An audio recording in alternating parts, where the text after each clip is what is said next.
The monitor did not beep. It screamed a raw, tearing wail that medical software is never supposed to make, a sound reserved for the exact moment a machine runs out of gentler ways to say this patient is going to die in front of you. Dr. Ethan Ward's hands moved before his brain caught up with them.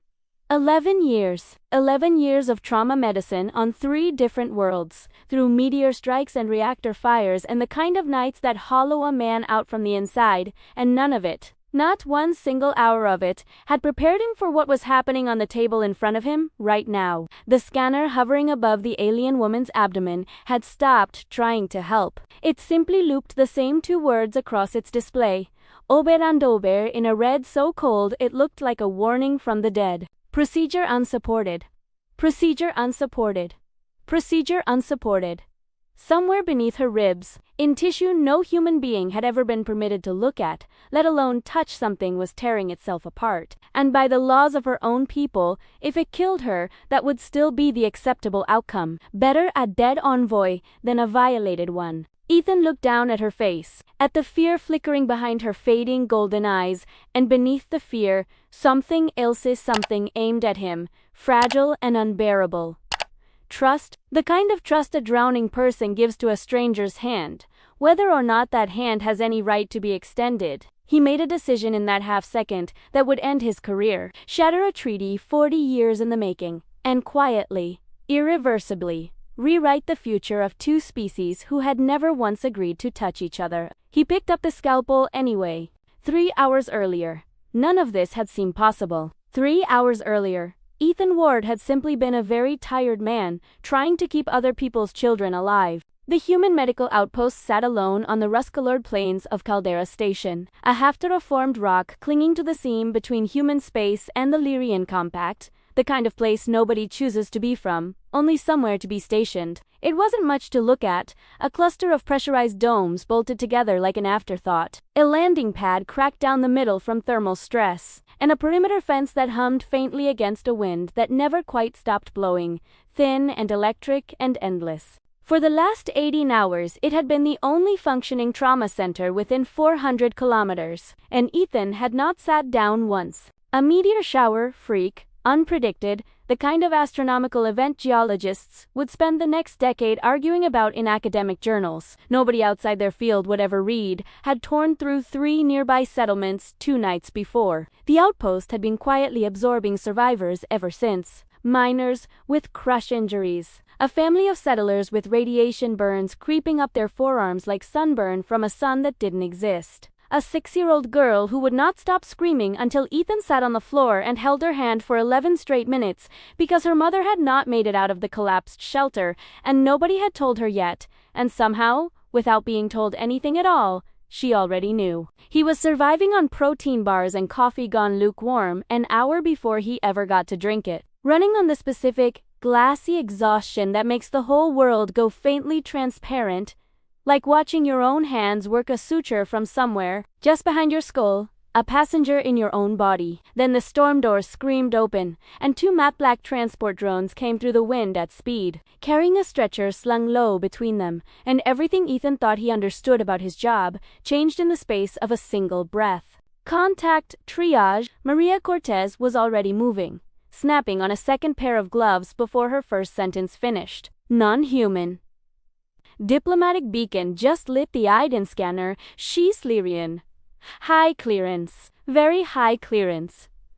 Every ounce of Ethan's exhaustion burned off in an instant, replaced by something sharper and colder. The very particular dread of a doctor being handed a patient he was never trained to save. He knew the Lyrians the way most humans knew them, as rumor, as diplomatic briefings memorized and as a species so protective of their own bodies and customs that first contact protocols still classified basic Lyrian anatomy as restricted information 40 years after the 2 species had first shaken hands, or whatever the Lyrian equivalent of a handshake was. They were beautiful in the specific way that makes your eyes want to keep looking without being able to explain why. Skin that seemed to hold soft light rather than merely catch it, hair like spun silver wire, ears tapering to elegant points, eyes that shifted color with mood and pulse, gold sliding into blue and back again, like weather moving across a sky. Te weri also by every account Ethan had ever read. fiercely private, bound by traditions so old that even their own restless younger generations rarely dared to question them out loud. They did not let outsiders touch them.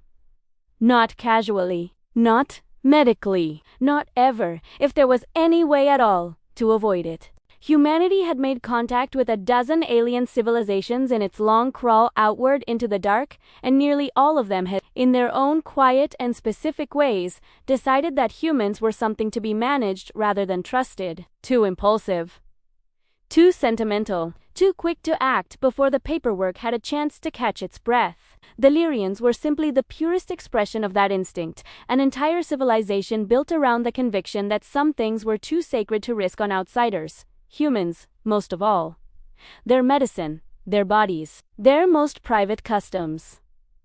All of it walled off behind treaties so ancient that most of the diplomats who'd signed them were dust and memory now, their names surviving only in footnotes. Ethan had never once imagined he would be the man testing that wall, not at a conference table, not in some carefully lit diplomatic chamber, but at 3 a.m, half dead on his feet. With nothing standing between one dying alien envoy and the void but a cracked scanner and 11 years of trauma medicine that had never covered this, the drone set the stretcher down. Ethan got his first real look at her. She was young, or young which was the closest guess he could manage with a species he had never once treated. Silver hair matted to her neck with sweat. Beneath the faint, natural glow of her skin, a sicker undertone was creeping in.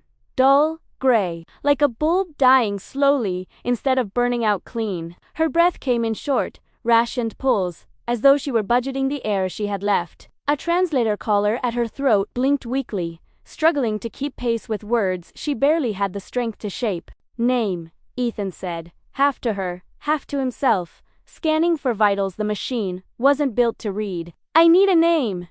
The collar crackled. A voice pushed through the static, faint as a held breath. Sierra, it said, House of the Silver Line Sierra. Okay. I'm Dr. Ward. I'm going to help you. Stay with me. Just stay with me. He ran the handheld scanner over her torso, and the readout that came back made no sense, not because the machine had failed, but because it was trying to translate alien biology into human medical categories that simply did not fit the shape of her. Organs sitting in places that broke every diagram he'd memorized in medical school. A vascular system that branched like something out of a botany textbook rather than a body roots instead of rivers. And then, near the center of it all, a shape that translated with horrible, unmistakable clarity into something Ethan understood immediately, the one thing that needed no translation at all. A clot. Deep. Dense. Growing. Nestled against a cluster of tissue, the scanner flagged in urgent violet text. Core structure function, unknown high sensitivity. The drone's auto-surgery arm powered up beside the bed, scanned the same readings his handheld had just pulled, and folded itself back down without so much as attempting an approach, blinking its refusal in flat, final red. Procedure, unsupported. No preloaded anatomical map. No protocol, no permission either.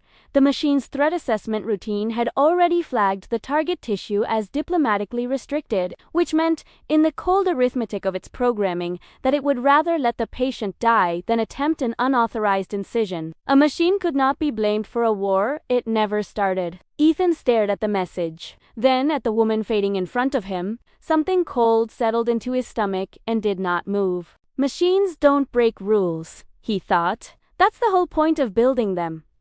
Someone has to be able to. Do not touch that place. Sierra's hand, trembling, weak, barely able to lift itself off the blanket, still found the strength to cover her side. Her voice, through the translator, was barely more than breath, but the authority in it was unmistakable. The kind that comes not from strength, but from a lifetime of never once having to ask twice. The assistant drone hovering nearby chimed in, reciting law in the flat, patient tone of a machine, with no idea it was about to help kill someone. Lyrian Statute of the Silver Line Accord, Article 9. Physical contact with the sacred core region by any non-Lyrian is expressly forbidden under diplomatic treaty. Violation constitutes an act of war against the Compact and Act of War. Ethan almost laughed. If there had been any air left in his lungs to spare on it. He looked at the dying woman in front of him, an envoy, the beacon had said, someone whose survival mattered to considerably more people than just herself, and understood, with sudden and total clarity, exactly how impossible his position had just become. He stepped back. Not because the law had convinced him of anything. Because she had asked him to. "You have a clot," A sighed, gently, crouching down so his eyes met hers. Instead of looming over her, the way authority figures always seem to loom over the frightened. Right here, he held his hand an inch above her side, close enough to show her, careful not to touch. "If it keeps growing, it's going to stop your heart. I can help you, but I need you to let me." Her gaze found his. For one unguarded second, the fear in her expression cracked open into something else entirely: confusion. Maybe, or the beginning of a question she didn't have the breath left to finish asking. Then she turned her head away, silver hair sliding across the thin pillow, and said nothing at all. Ethan swallowed the urge to argue with a woman who could barely breathe, and did the only thing left within his power. He made her comfortable.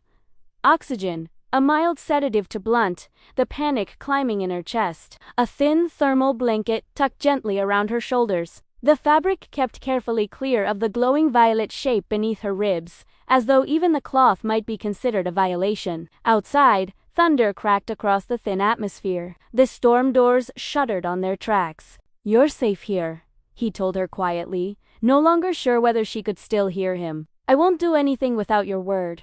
The backup generator kicked in with a low groan a few minutes later, throwing dim orange light across the tent after a brief, heart-stopping blackout that felt about 6 seconds longer than it actually was. When the monitor flickered back to life, the numbers were worse. The clot had grown. The violet glow beneath her skin had deepened towards something closer to black, like a bruise spreading beneath glass. Ethan wanted more than almost anything he had wanted in his career to call for a Lyrian medic, the correct medic, someone actually trained for this. Someone whose hands were legally permitted to be where his weren't, but the nearest one was hours away by ship, and Syrah did not have hours. She might not have had one. Her eyes opened again, unfocused, but present. Her lips moved. The translator caught only fragments, dragged out of the static-like words pulled from underwater. Pain. It managed. Spreading. Spreading. Cannot move. Cannot move. "I can stop it," Ethan whispered, leaning close enough that she wouldn't have to strain to hear him over the generator's hum. "But you have to let me." Her pupils widened, reflecting the dim orange light, reflecting him. And in that reflection he hoped, maybe, more than actually saw, that something new was stirring beneath the fear. The faint, fragile shape of trust, trying to be born through generations of a culture that had spent centuries teaching her not to feel it. "Human hands, forbidden," she breathed. Ethan sat back on his heels, jaw tight enough to ache. "Then I'll find another way," he said. He did not sleep. He did not eat. He tore through every archived medical file the outpost's ancient databanks had ever scavenged from decades of interspecies goodwill exchanges, most of it corrupted, most of it useless, all of it painfully, achingly incomplete. The digital equivalent of a library where every third book has had its middle chapters torn out, but not all useless. Buried in a folder that hadn't been opened in 6 years, a relic of some diplomatic gesture nobody even remembered the reason for anymore. He found fragments of old Lyrian anatomical diagrams, smuggled, or traded, or simply forgotten by whoever had first catalogued them, and then moved on to some other posting, some other life. The images rendered slowly, painfully, across his cracked terminal, and what they showed looked less like a circulatory system and more like the root structure of a tree grown from light veins, branching and rebranching in patterns that made human anatomy look almost crude by comparison, almost blunt. And there, near the exact center of the diagram, in a spot the accompanying notes, referred to only obliquely as the sacred convergence, sat a dense knot of tissue, in precisely the place Syrah's clot had formed. Sensitive to touch. Sensitive to temperature. A single wrong movement and the surrounding vasculature ruptures fatal within 90 seconds. Ethan pressed his palm flat against the cold edge of the medical table, forcing his hands to stop their shaking through sheer stubborn will. He looked back at Syrah. She had slipped into unconsciousness sometime in the last few minutes, her breathing gone shallow and uneven, the glow of her skin guttering like a lamp running out of whatever powered it. "If I wait, she dies," he said out loud, to no one at all, because saying it to the empty tent felt marginally better than only thinking it. "If I act, I break their law." The storm outside answered with a long, silent flash of lightning, and then, for the first time in 2 days, on a world where water this pure was rarer than most minerals, rain began to fall. Real rain, soft and impossible, pattering against the dome roof like something trying gently to get his attention. He stood there a long moment, listening to it, feeling the full crushing weight of the choice closing in around him from every direction at once. Then he walked to the comm terminal and opened a channel to command, because even a man about to break every rule he's ever sworn to still owes it to himself, and to the uniform he wears, to ask permission first. "Say again. Doctor, you're telling me the patient requires contact surgery on restricted Lyrian anatomy?" The voice on the other end belonged to Commander Holt Tired, crackling faintly through half a dozen relay stations strung across the dark, between here and anywhere that mattered. Ethan kept his own voice level, though everything in him wanted to shout, loud enough to be heard without the relays at all. "Yes, sir, pero, sir, internal clot high sensitivity structure, no compatible auto-surgery protocol on file, without direct intervention, best guess, she has under 2 hours." A long pause. Static, I said, patient and indifferent. "Understood. Understood. But, you know the law, Ward. No contact surgery on a Lyrian envoy. Full stop. That treaty is the only reason there's still an alliance left to keep. Command's position is you hold. We're requesting an emergency Lyrian medical transport. They're already inbound."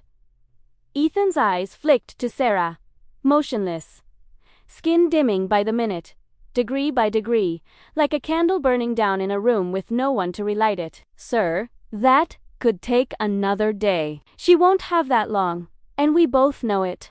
"Understood, Doctor." "The order stands. Do not perform contact surgery on a Lyrian without explicit compact authorization. That is final."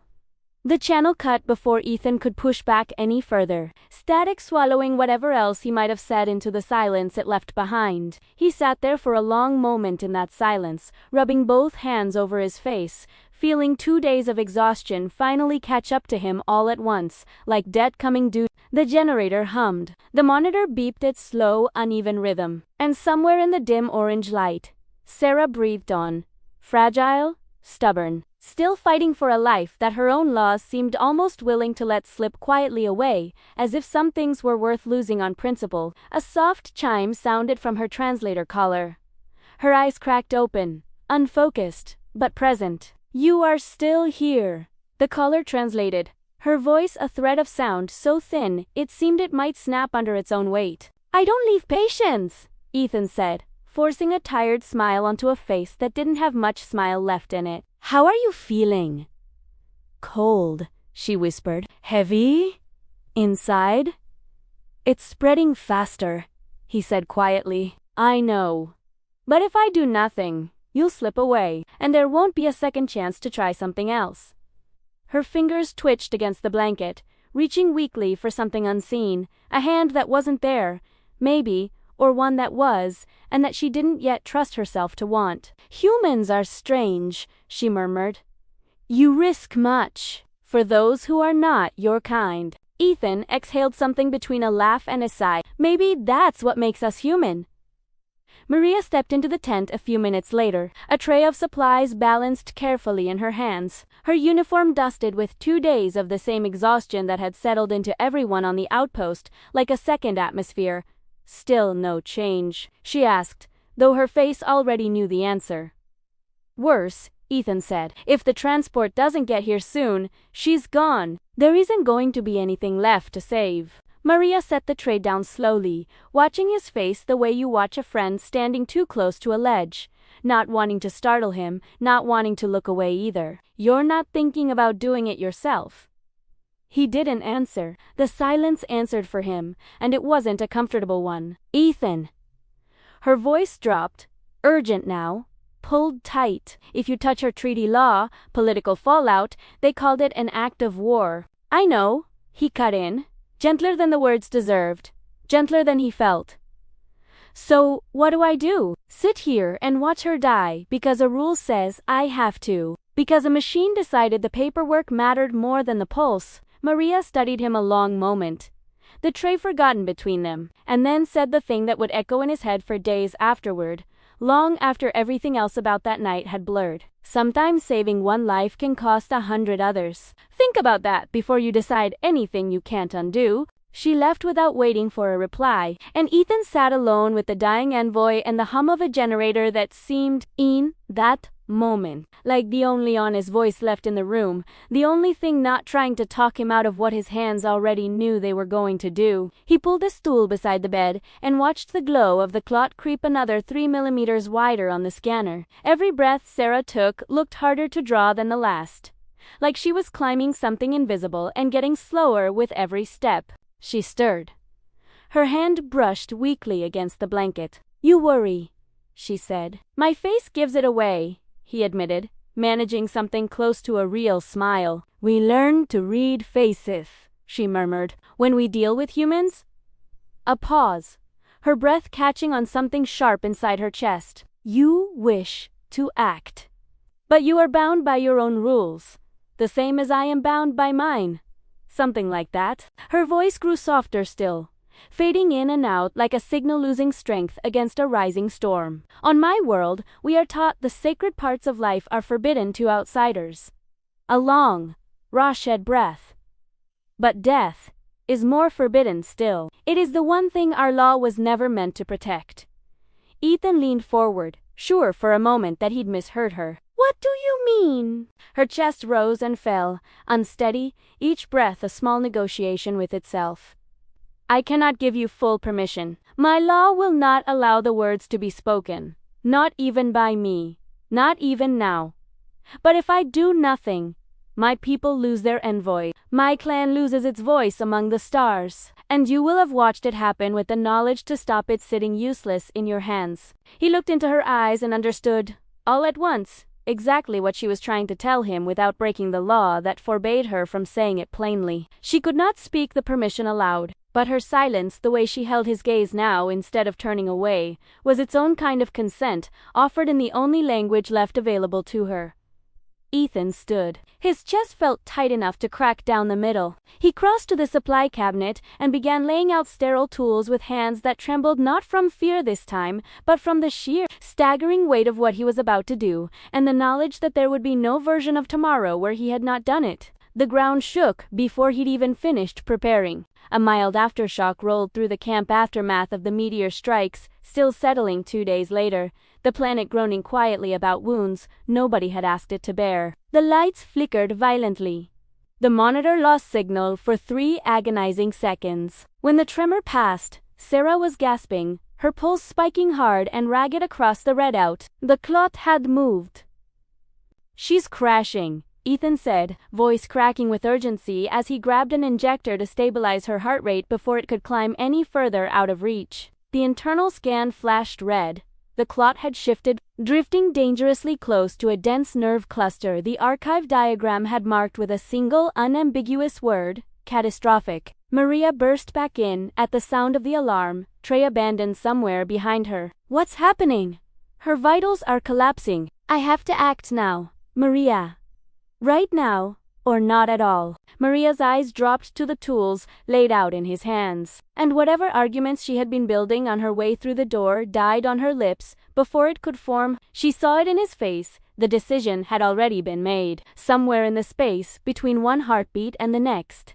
And nothing she said now was going to unmake it. "If you go through with this," she said quietly, "you're finished. There's no version of the debrief where you walk away from this clean." Ethan met her eyes, steady, despite everything. "Then I'll be finished." "She won't be. I can live with the first one." "I can't live with the second!" He turned back to Sarah, adjusting the overhead light down to a dim, careful glow that wouldn't burn against skin that had never once been meant to withstand human instruments. Her eyes fluttered open, found his, and held there, steady, in a way that surprised them both. Every rule he had ever learned screamed at him to stop. Every year of training told him this was forbidden, reckless, career-ending, possibly a great deal worse than that. And none of it mattered anymore. Because the only thing left in the room that felt true was the sight of her fading in front of him, one shallow breath at a time. He leaned close. "You're going to be fine," he whispered. "I promise you that." Outside, a communications drone descended through the rain, projecting a cold, metallic voice across the camp in a broadcast meant for everyone and no one in particular. "This is the Lyrian Council envoy vessel.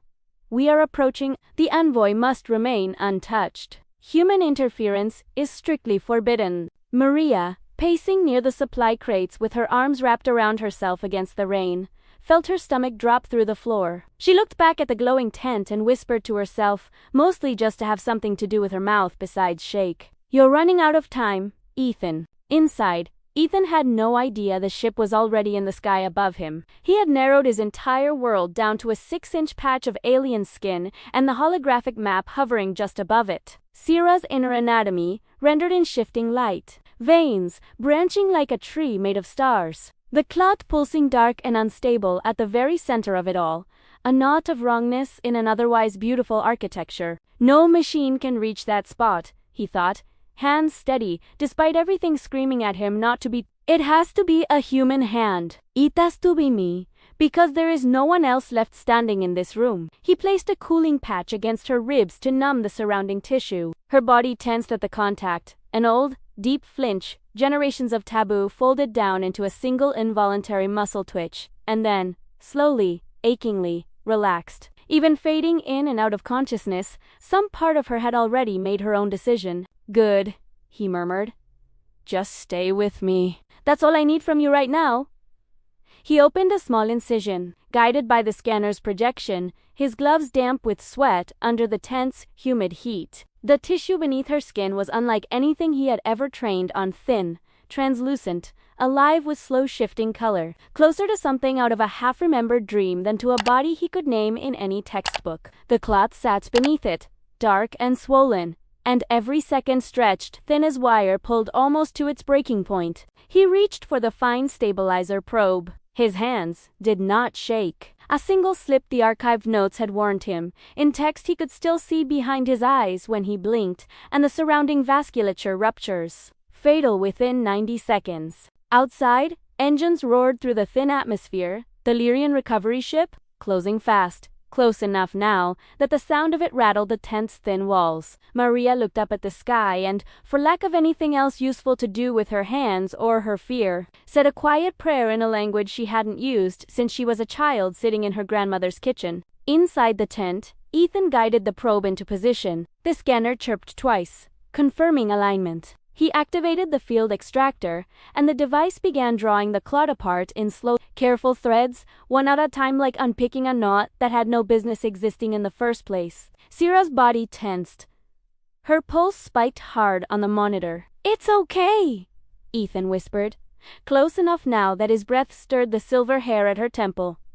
"Just a little more. You're doing so well." The dark core dissolved, strand by strand, under the extractor's pale light. A sudden tremor rattled the tent. Another aftershock.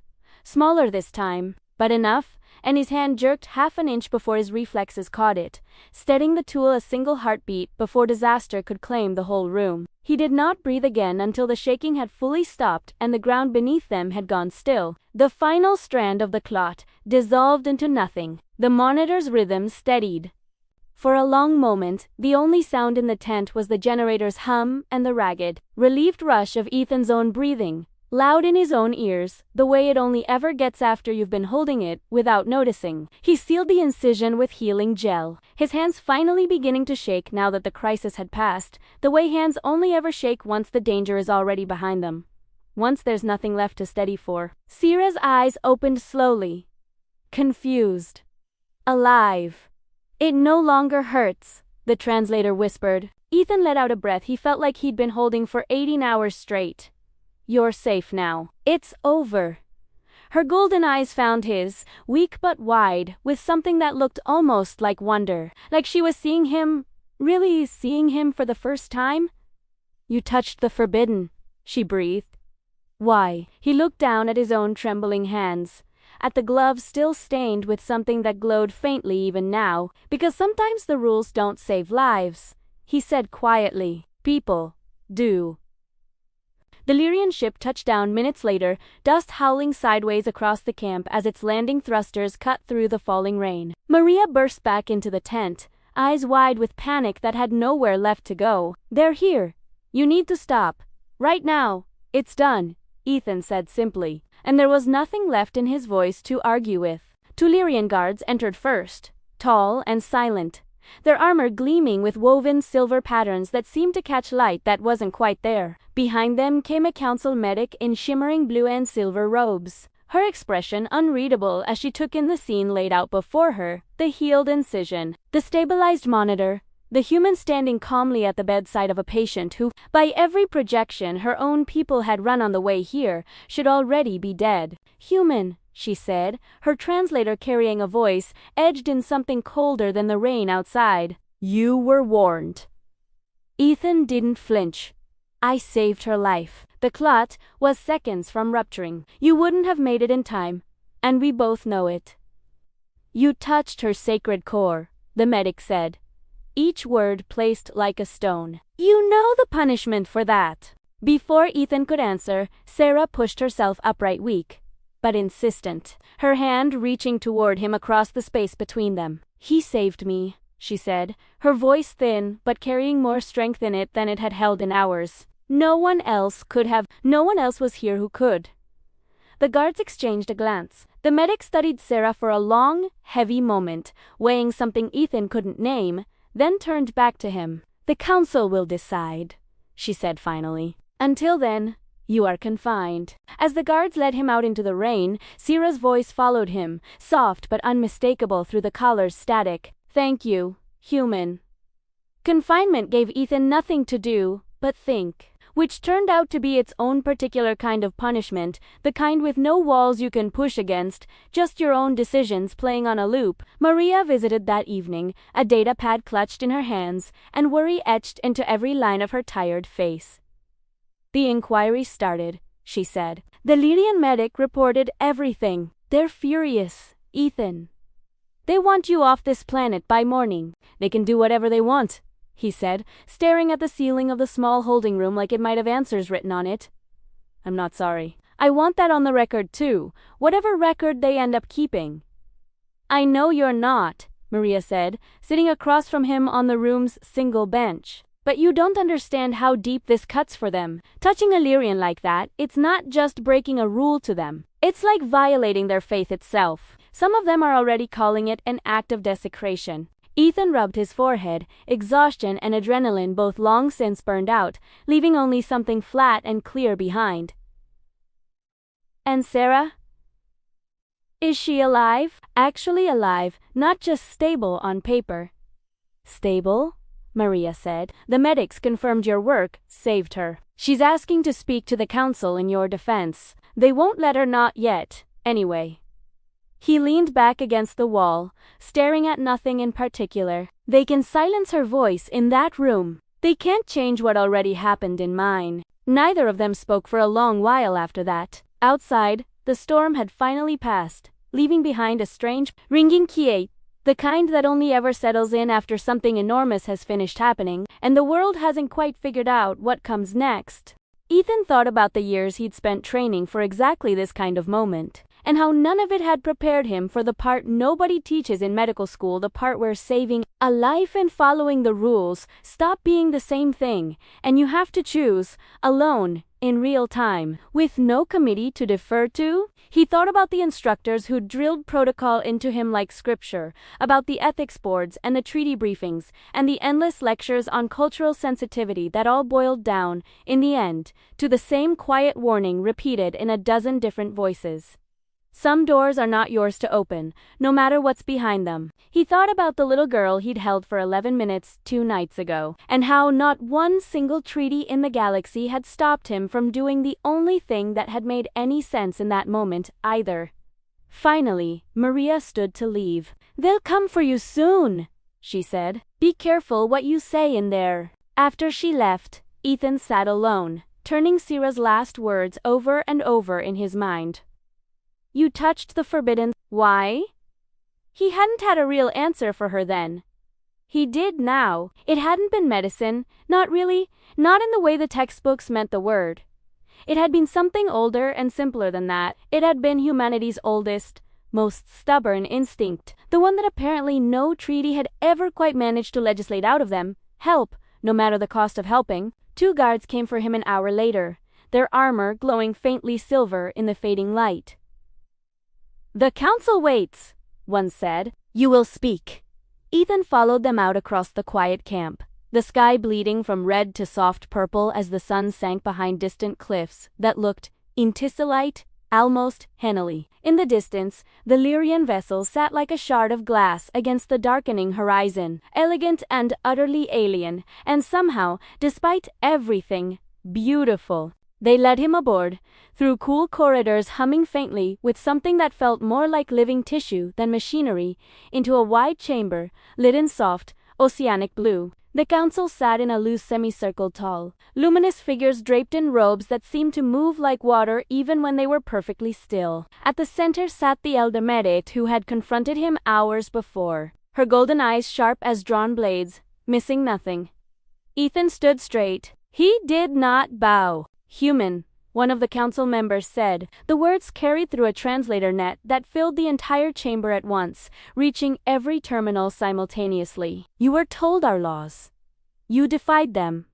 Why? Because she was dying, Ethan said, his voice steady, despite the weight of every eye in the room. I had the knowledge to save her.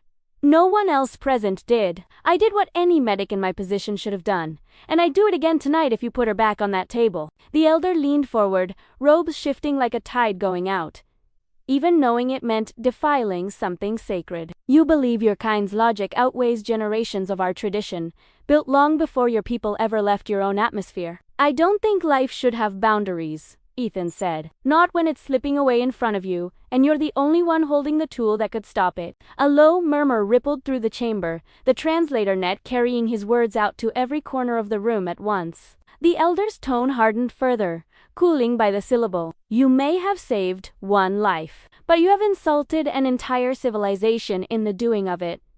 Before Ethan could respond, a soft voice cut through the murmur from the chamber doors. Then let that civilization look at what he has done and decide for itself whether it was truly an insult. The guards turned.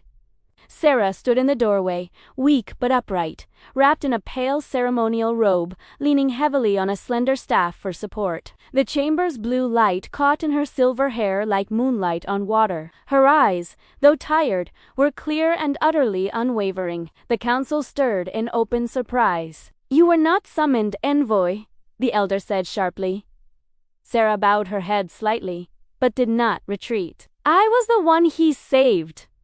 I must speak, summoned or not. The elder did not stop her. Sarah turned to face the assembled council, drawing herself up despite the visible effort it clearly cost her thin frame. I broke no law by living, she said. He did not harm me. He restored the life I had already lost. The life your own machines and your own laws had already surrendered. If that is an insult, then I am guilty of it too, and I will not apologize for it. Silence spread through the chamber, thick and total, the kind of silence that has weight to it. The council members murmured among themselves in low, musical tones that the translator net didn't bother rendering. Some conversations apparently too old and too internal to be shared. Finally, the elder spoke again, quieter this time, some of the frost gone out of her voice. Your voice is valued, Sarah of the Silver, but emotion clouds reason. Our traditions exist to protect what is sacred, not merely to punish what is convenient. Sarah lifted her chin. What is more sacred than life itself? You call him a defiler, but his touch brought healing, where our own machines brought only a countdown. Our machines failed. Your medic hours away would have failed by simple distance. Only his courage worked, in the only window of time that mattered. If we punish compassion for arriving before permission could be granted, we destroy the very meaning of the faith we claim to be protecting. The room fell silent again. Even the guards at the doors looked uncertain now, their formal stillness cracking at the edges. The elder's expression softened by degrees, though her voice remained carefully formal, careful of the precedent every word might set. You speak boldly, envoy. Perhaps too boldly for one so recently returned from the edge of death. Ethan glanced at Sarah, gratitude plain and unhidden on his face. She had risked her own standing, her title, her house, possibly more to speak for him in a room that had already half decided against him, and both of them knew exactly what that cost her. You will remain confined, the elder said finally, turning back to Ethan, until judgment is rendered. Word will be sent to your command. The council's decision comes at dawn. As the guards led him out, Sierra's gaze followed him the whole way across the chamber, and her lips shaped two words too quiet for even the translator to catch. Thank you. And Q. Morning found Ethan sitting alone in a small holding room, watching red dawn light creep slowly across the metal walls in a way that felt almost mockingly peaceful, given everything the day was about to decide. He hadn't slept. He wasn't sure, at that point, that he still remembered how the process worked. Maria arrived not long after sunrise, pale from a sleepless night of her own, carrying a small food pack he didn't touch and a data slate he barely glanced at. The council met all night, she said. Command tried to intervene on your behalf through the usual channels. But they can't override alien law on Lyrian soil. Nobody can. That's rather the entire point of the treaty. At sunrise, they read the verdict.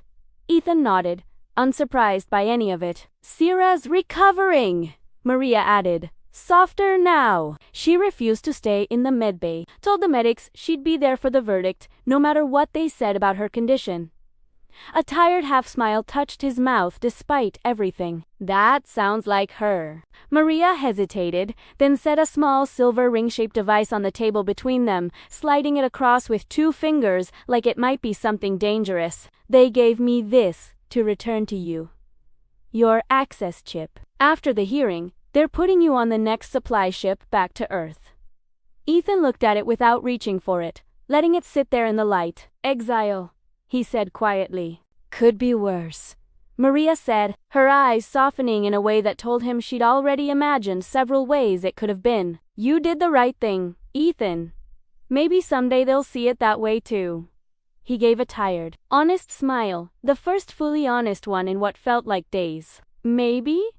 But I didn't do it for that. I just couldn't let her die while I stood there with the means to stop it. When Say left, the room felt smaller than it had before, like the walls had drawn a half-step closer while nobody was looking. The guards came not long after, their armor glowing faintly in the early light of a sun that didn't care one way or another how the morning went. The council awaits, one said. Ethan followed without protest, crossing the quiet base toward the shimmering Lyrian vessel one final time. He found Sierra waiting near the chamber entrance, leaning on a metal staff, her face pale, but her eyes bright in a way that hadn't been there 24 hours earlier. You should be resting. I am tired of resting, she replied. I must see this through to its end, whatever that end turns out to be. They entered the chamber together. The council sat as before, robes shining like flowing water in the pale blue light that seemed to come from nowhere and everywhere at once. The elder medic rose to speak, her voice carrying clean and level across the whole room. Human Etha Ward, you stand accused of violating sacred Lyrian law by touching the forbidden core of life. Yet your action prevented the death of our envoy. We have debated your fate through the night, and I will tell you plainly, the matter before us was never merely one of law. It is one of belief, and belief does not resolve itself as neatly as statute. Ethan stood silent, calm, despite the weight pressing down from every side of the chamber. The elder turned to Sierra. Envoy, Sierra of the Silver Line. Do you wish to speak further before judgment is passed? Sierra stepped forward, leaning on her staff, every movement deliberate and unhurried despite the visible cost of standing at all. Yes, I will say only this, and then I am finished. When I was dying, I saw fear in the faces of our own machines, a fear with no courage behind it, only refusal. They could do nothing, and they were built to do nothing, by our own hands and our own law. But the human before you showed no such fear. He saw me as a person, not as a sacred rule standing between him and the choice he had to make. I owe my life to his courage. If compassion is a crime under our law, then I am his accomplice, and I would commit the same crime again without a moment's hesitation." Her words echoed through the chamber, carried out through the translator net to every terminal, every corner, every silent watching face. The council whispered among themselves, and the elder raised a hand for silence, waiting until it came. "Our laws have protected us for centuries," she said at last, weighing each word with visible care. "But today we are reminded that laws without mercy become cages, however beautifully built. And yet, even mercy must bear some consequence, or it ceases to mean anything at all." She turned to face Ethan directly, the full weight of the council's attention settling with her. "You will not be punished as a criminal, but you will not remain here. You are to leave Lyrian space and return to your own people. Your name will not be forgotten. It will be spoken from this day forward, with both respect and caution in equal measure." Ethan bowed his head slightly. "Thank you," he said simply, and meant every syllable of it. "Release him," the elder told the guards. "His actions have already shaped our history, whether we willed it to happen or not. That much cannot be undone by any verdict we render here." As Ethan turned to leave, Sarah called after him, "Wait." She crossed the chamber slowly, reaching into the folds of her robe to draw out a small silver crest, the mark of her diplomatic house. Catching the blue light like a captured star, she pressed it into his hand, her fingers lingering against his palm a moment longer than strictly necessary. "This belongs to me," she said quietly. "Now it belongs to both of us." A reminder that one act of kindness can cross the distance between worlds, even worlds that were never meant to touch. Ethan looked down at the crest, its light catching in his eyes, and found he had no words that felt big enough to answer with. So he simply nodded, and let the silence between them say the rest. The transport ship carried him away from Caldera Station 3 days later, the red plains shrinking slowly into a small, glowing ember far below, then into nothing at all. Ethan stood at the cabin window and watched it go, thinking of the storm, the fear, and the exact moment Sierra's hand had trembled beneath his as he'd saved her life with hands the law had never given him permission to use. He'd been exiled, sent home in disgrace, at least in the narrow eyes of the treaty. But it didn't feel like defeat.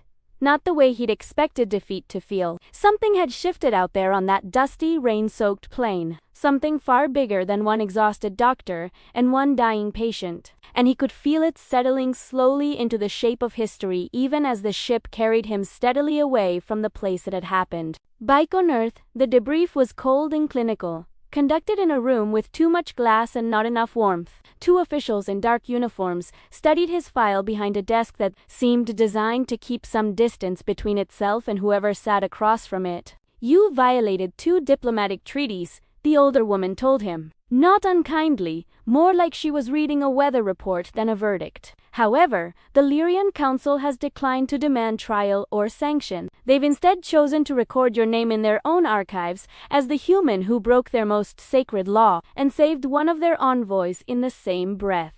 The younger official leaned forward, curiosity outweighing procedure for just a moment. "Do you understand what that means? They consider you both a hero and a danger, in the same measure. You changed their perception of humanity, for better or worse, and there's no putting that back in the box."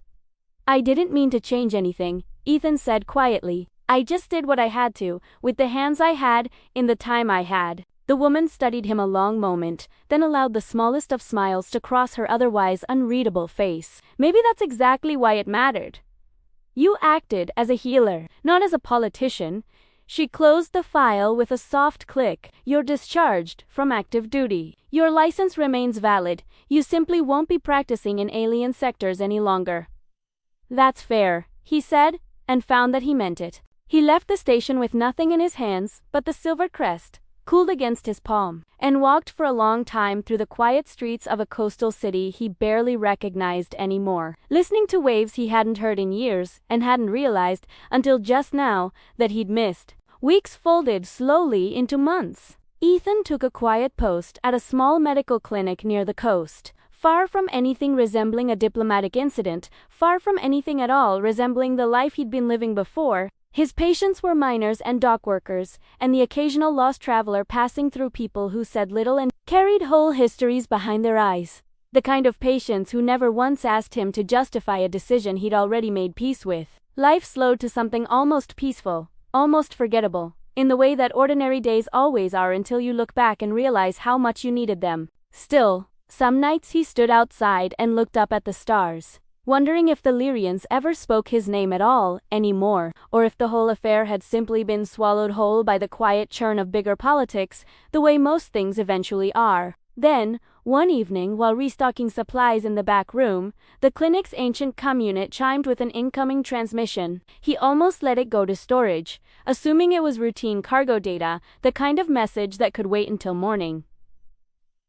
Then he saw the sender's name, Sira of the Silver. His heart caught somewhere in his chest and stayed there. He opened the message. The translator activated, and her voice filled the small room, calm, clear, and unmistakably, wonderfully alive. Human medic, Ethan Ward.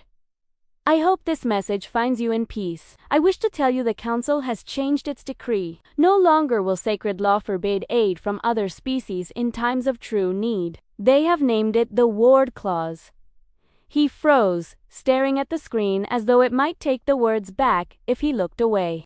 I have been appointed the first envoy of shared medicine between our peoples. Her voice continued, steady now in a way it had never quite managed on that dying plane. I wear two crests now, one of my house and one of yours. I wanted you to know this, because none of it would have been possible without you. You broke the rule. But you gave us understanding in its place. And understanding, it turns out, was worth considerably more than the rule ever was. For a long moment Ethan couldn't speak at all, even to the empty room. He sat down slowly, the silver crest in his pocket seeming to warm faintly against his skin, and replayed her message twice more before he trusted his own voice enough to answer. That night, he stepped outside into the cool salt air and looked up at a sky full of stars, somewhere among which he now knew for certain, in a way he hadn't quite let himself believe before she was alive and standing beneath that same endless dark, looking up at skies of her own. You did it, Sarah,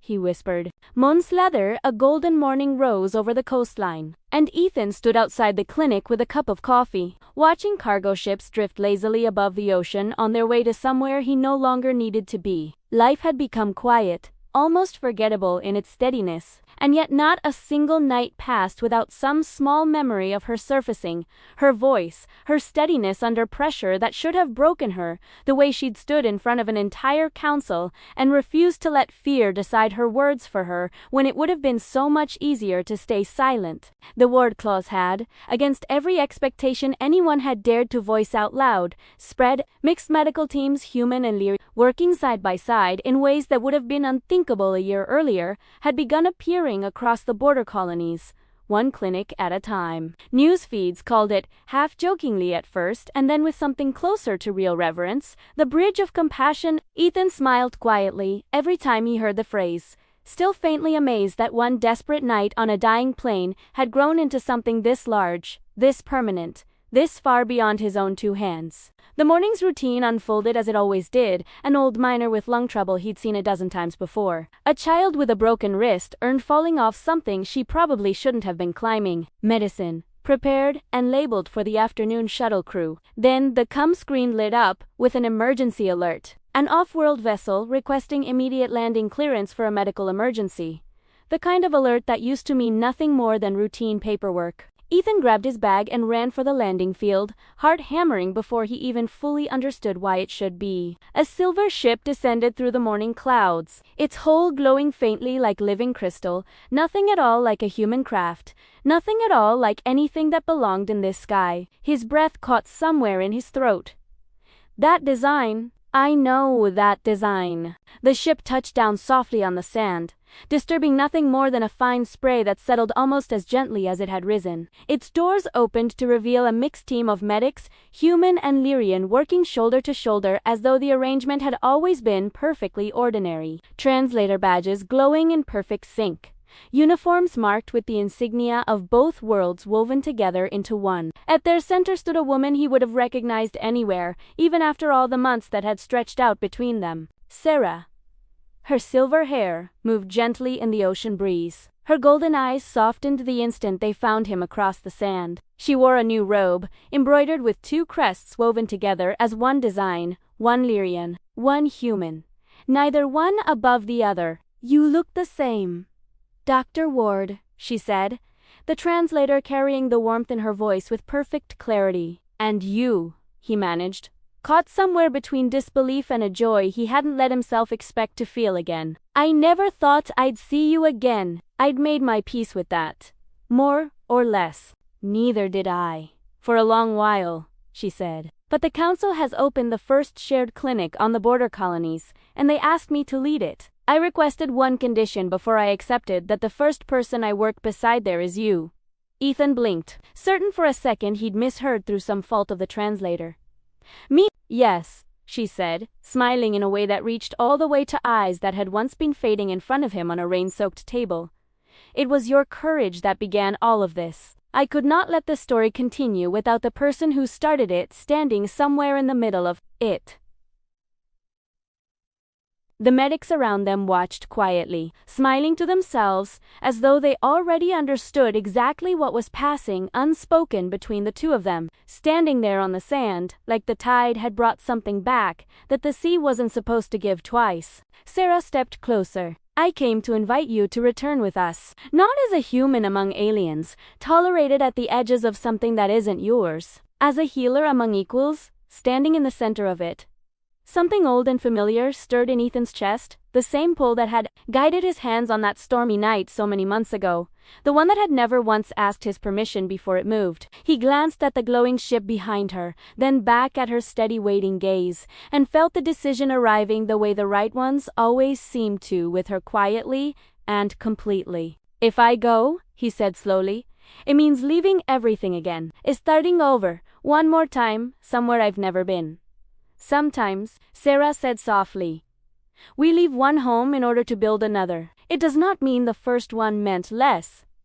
He smiled, slow, honest, reaching all the way to his eyes for the first time in longer than he'd noticed. "Then, let's build it." They walked together toward the ship, waves erasing their footsteps in the sand behind them like the tide was quietly tidying up after them. Inside, the cabin air was cool and faintly perfumed with unfamiliar herbs, the walls shimmering like flowing glass, alive with soft, patient light. For the first time in a very long time, Ethan felt something settle in his chest that he could only describe honestly as peace. As the ship lifted off, the ocean shrinking below them to a blue memory and then to nothing at all, Sarah turned to him at the viewport, her reflection ghosting faintly over the stars beyond the glass. "Do you ever regret what you did that day?" she asked quietly. He shook his head without a single moment's hesitation. "No. That day taught me what it really means to heal. It's not only about the body, it's about trust, about being willing to risk everything on the chance that trust is worth it." Her eyes softened, gold sliding gently towards something warmer. "And trust can heal more than any medicine we've ever built on either of our worlds." They stood together in silence as the stars unfolded ahead of them, the engines humming low and steady, carrying them both toward a world neither of them had ever seen, a world that existed, in some very real and undeniable sense, because one exhausted human doctor had once refused to let a dying woman slip quietly away, simply because the law had told him to stand back and watch. Hours later, as their ship settled into orbit above the border colony, Ethan looked down through the viewport at a planet glowing soft green below. Its surface dotted with white domes and gleaming silver towers, the first true joint settlement of humans and Lyrians, built from steel and living crystal, standing side by side as though they had always belonged that way. "Welcome," Sarah said, "to the future we made." He smiled faintly, throat tight in a way he didn't bother trying to explain. "It's beautiful."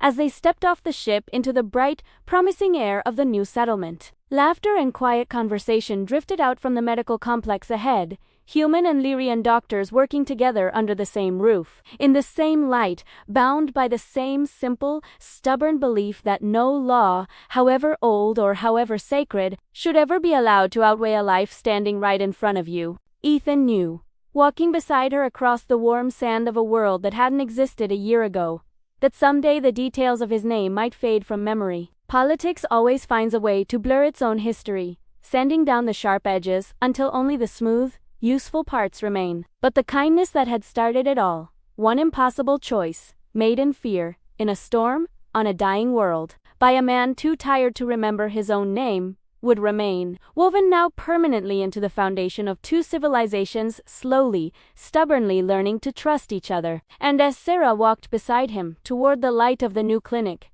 her silver hair catching the twin suns rising together over the horizon, Ethan understood at last what he had truly done that night, kneeling over a dying woman with a scalpel his hands were never supposed to hold. He hadn't just saved one life, he had proven to an entire civilization that had spent centuries believing otherwise, and to himself, on a night when he'd had every reason to doubt it, that compassion doesn't recognize borders, or species, or sacred law. It only ever recognizes the choice to act.